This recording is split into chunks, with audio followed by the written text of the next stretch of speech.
Good day everyone. Today's video lecture, we will discuss about the policing system of New Zealand and be able to differentiate it with the Philippines. But before else, we will have some facts about New Zealand. The country New Zealand has a population of 5.1 million beginning 2021.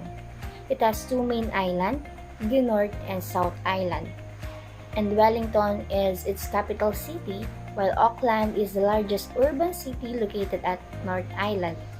While the people there spoke two languages, English with 95%, while the rest is Maori, which came from the Maori indigenous people of New Zealand.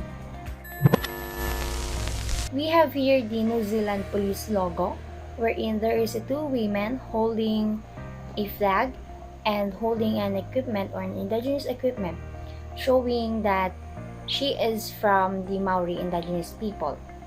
And at the bottom is a leaf and a word New Zealand, and at the center there is a symbols of stars, justice, and crown that shows power, and it is mostly worn by the police at this side of their uniform. Next, we have here an overview about the New Zealand police, and we will try it to compare with the Philippines. Country, New Zealand, police agency called New Zealand Police, while in the Philippines there is called Philippine National Police or PNP. And New Zealand Police is under the Department of New Zealand Government, while PNP is under Department of Interior and Local Government called DILG.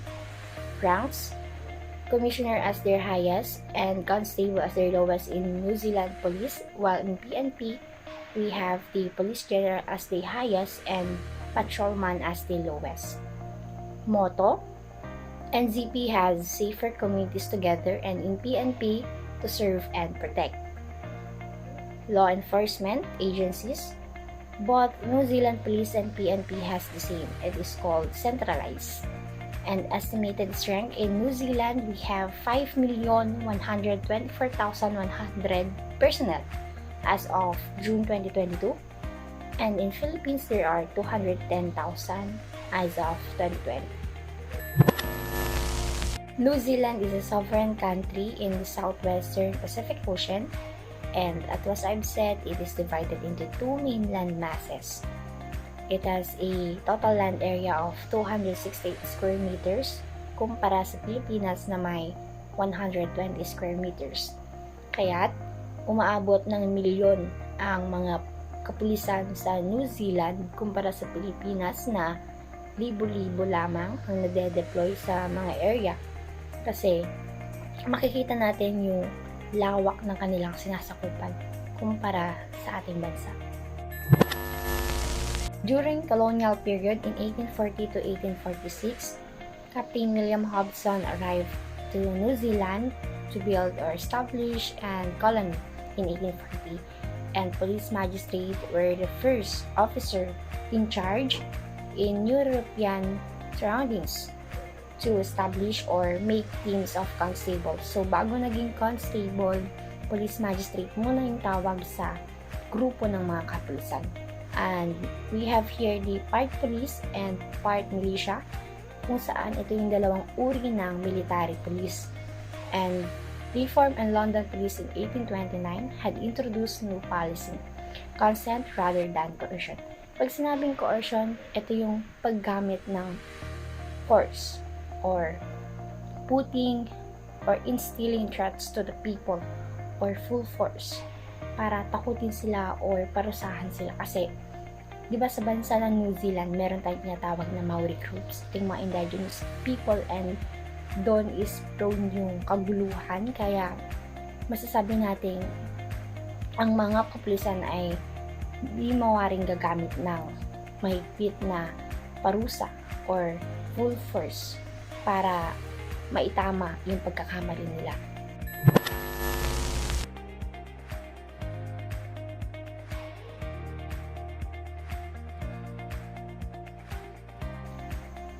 Armed Police Force during 1846 to 1853, Dahil sa patuloy na pagtaas ng violence or krimen na nangyayari sa Maori area, dito na isa batas yung Constabulary Act of 1846 and the police magistracy forces were replaced in 1846 by a colony-wide armed police force, included Maori police to rule the country.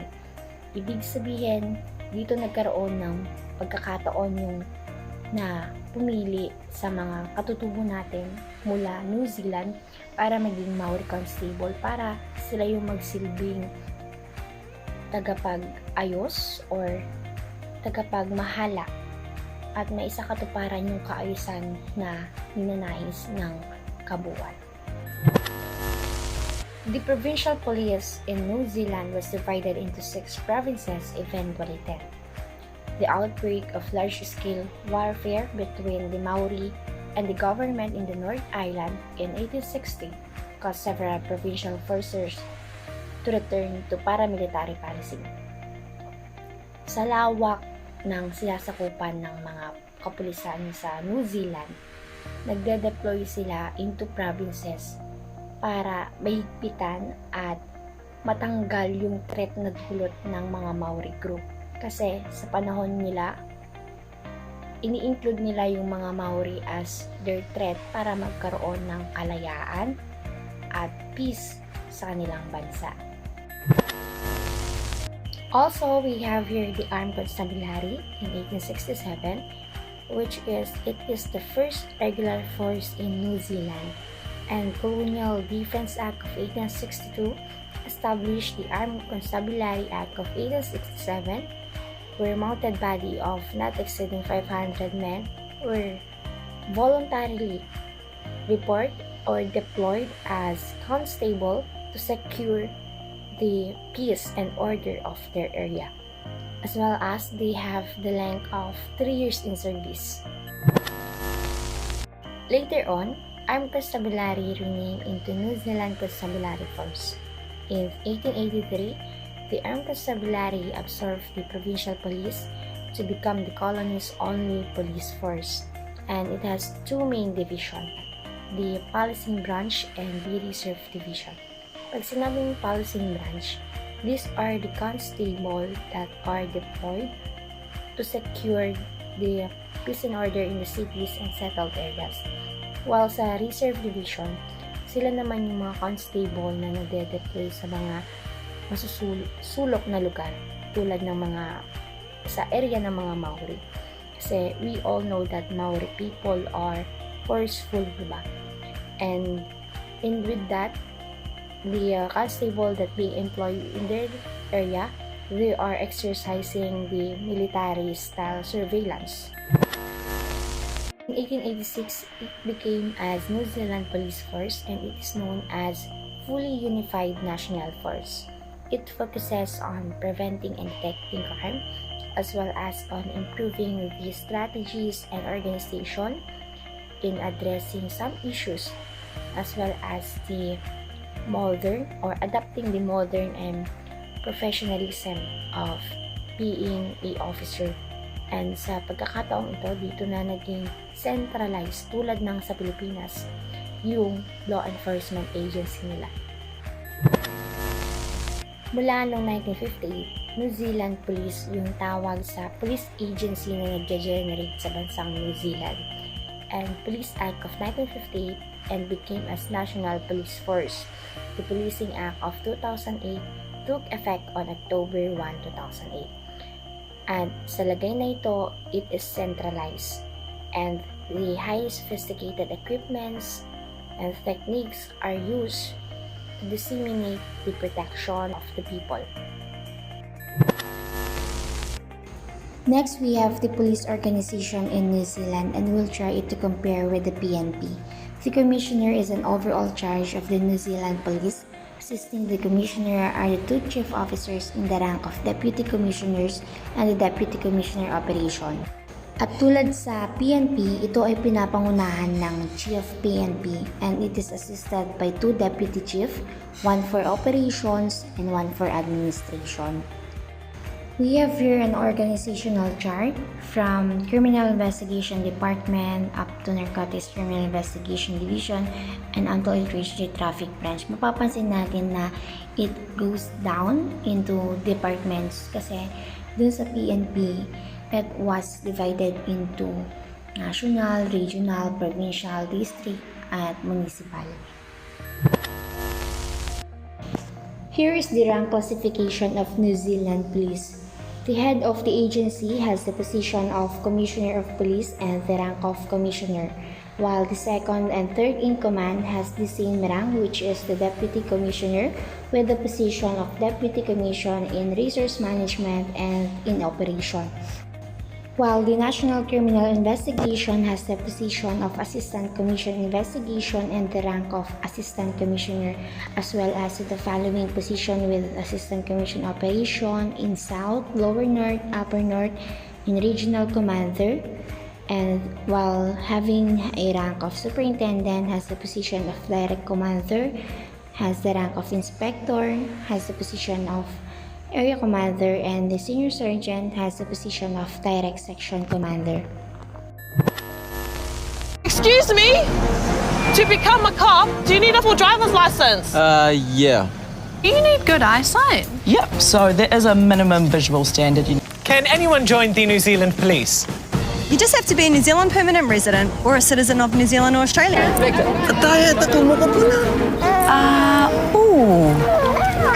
As long as she's 18 when she starts police college, that's fine. E hanga mahi kei roto I ngā pirihimana? Rua te kau mai wa toru te kau rane. Niki atu I te turutika. So are you currently recruiting? Yes, and right now we need more police officers than ever. If you are a citizen in New Zealand or an individual aspiring to become a constable, you must consider the following requirements. You must be at least 17 years old to apply and 18 when you start to police college. There is no upper age limit. Compare in PNP that you must not less than 21 years old or more than 30 years old to enter the service. You must be a New Zealand or Australian citizen or have New Zealand permanent residency. Ganun din sa Pilipinas, you must be a citizen in the Philippines. You must be able to speak, read, write, and listen in English. You must be physically fit. Ganun din sa PNP. You must have good eyesight. Minimum binocular visual standard of 612 needed. You must have a full New Zealand driver's license. Kasi they are given or issued a car or vehicle in times of emergency, and that is one of the most important requirement that an individual should consider. After complying the following requirements, hindi pa doon tapos yung proseso ng pag-a-apply kasi you need to consider pa the following process, which is to apply online, have an initial background check sa'yo, initial phone conversation, online testing, initial medical check, ganun din sa PNP, meron nito, recruit additional information form and CV, physical appraisal test, or dito na yung masusubok yung agility, endurance, strength mo, if you are capable ba para i-handle yung mga exercises or mangyayari sa'yo sa loob ng training center, scope, formal interview, background and final checks, and third candidate pool selected for wing, complete 16 weeks of training, and you are graduate. First is neighborhood policing teams.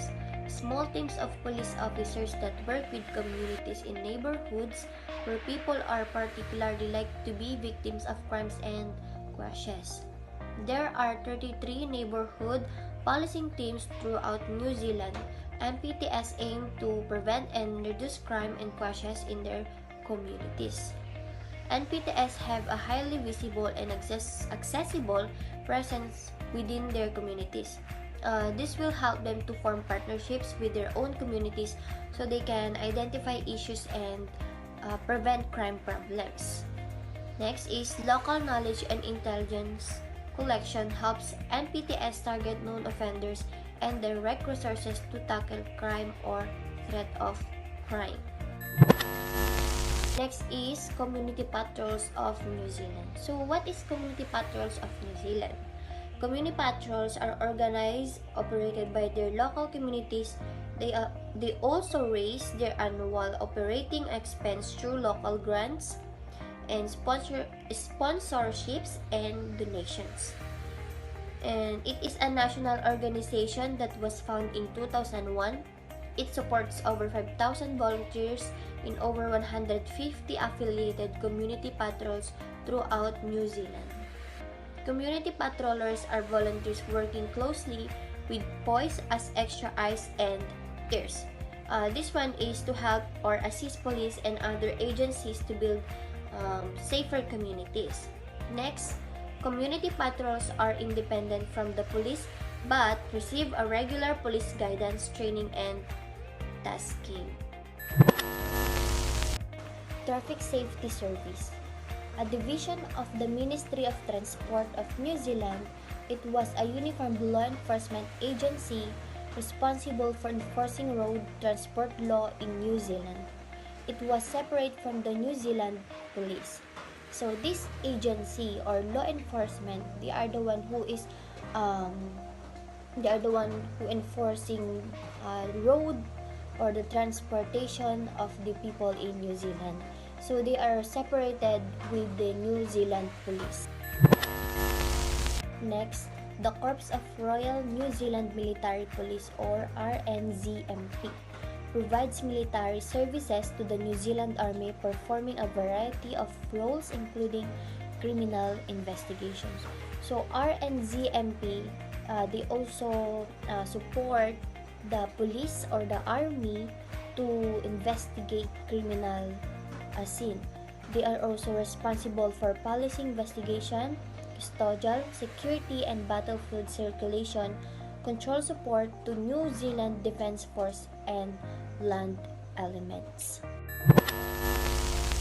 Next, New Zealand police officers do not routinely carry firearms. Officers only carry OC spray, pepper spray, and batons and tasers.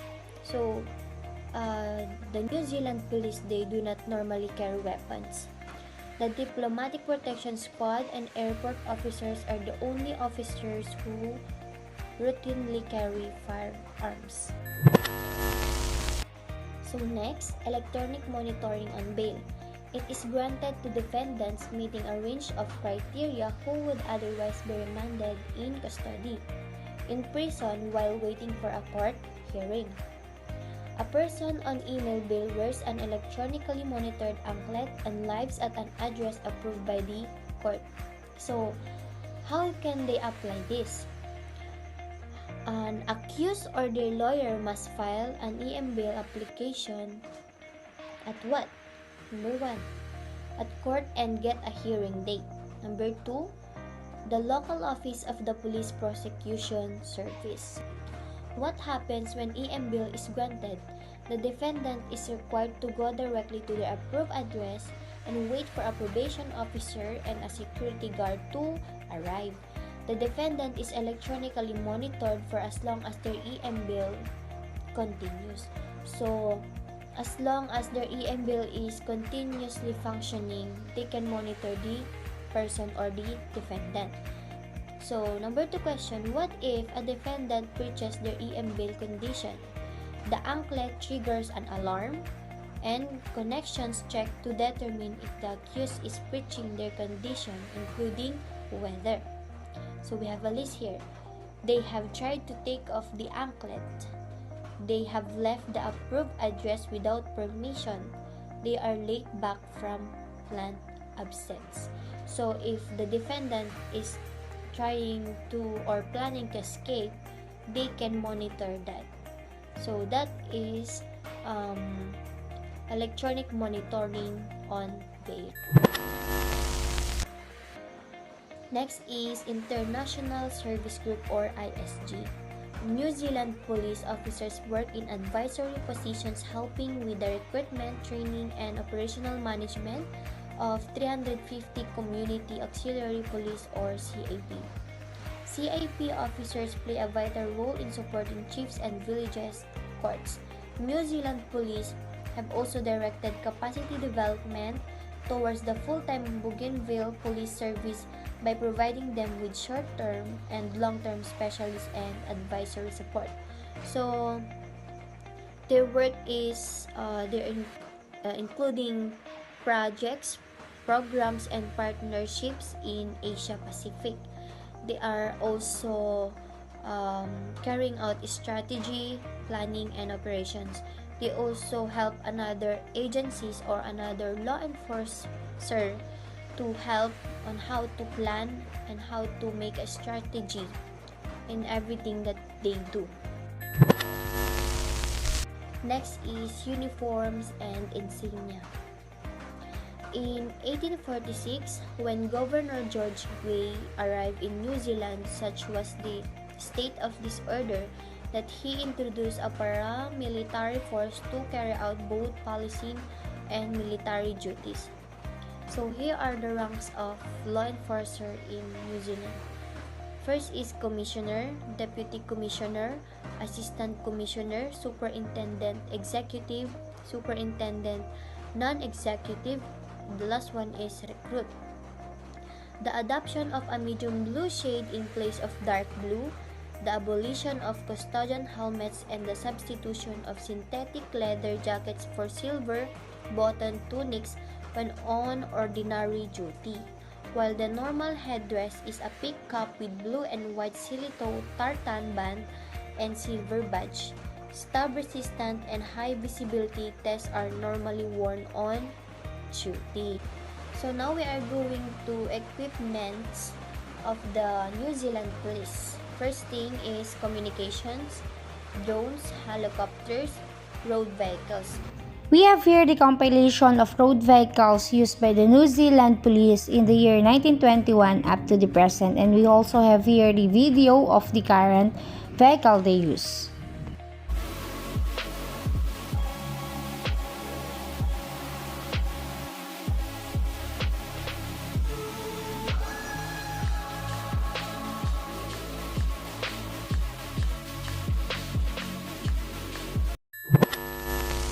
As I said before that the police in New Zealand, they do not normally carry firearms, but they have weapons, which is pepper spray, tasers, and batons. So now we are going to the other details in New Zealand. Child sex offenders or CSO register. Child Protection or Child Sex Offenders Government Agency Registration Act 2016, which was enacted on September 2016. The Child Sex Offender Register is a tool to help with the protection of the children and the prevention of re-offending by known child sex offenders. So in New Zealand, they also made an article about these child sex offenders, so they can prevent rapes to these little children, so they can avoid these kinds of crimes. Now we are going to fostering and adopting. Police dog. All puppies go into foster homes from 8 weeks old. Police monitor their progress and may withdraw a puppy from the foster program at any time for physical or behavioral reasons. But before that, to foster a police dog, you must be an adult and be able to provide a sustainable environment that will support the dog's development. So you should have this. You must have a sustainable environment, and you must be an adult so that you can assist the dog in his development. We are now going in tactical response model. The model has 3 components. First is enhancing frontline training. They are doubling their annual tactical training for frontline staff, starting with their public safety teams and road policing. This additional training will be modeled in their frontline skill enhancement course.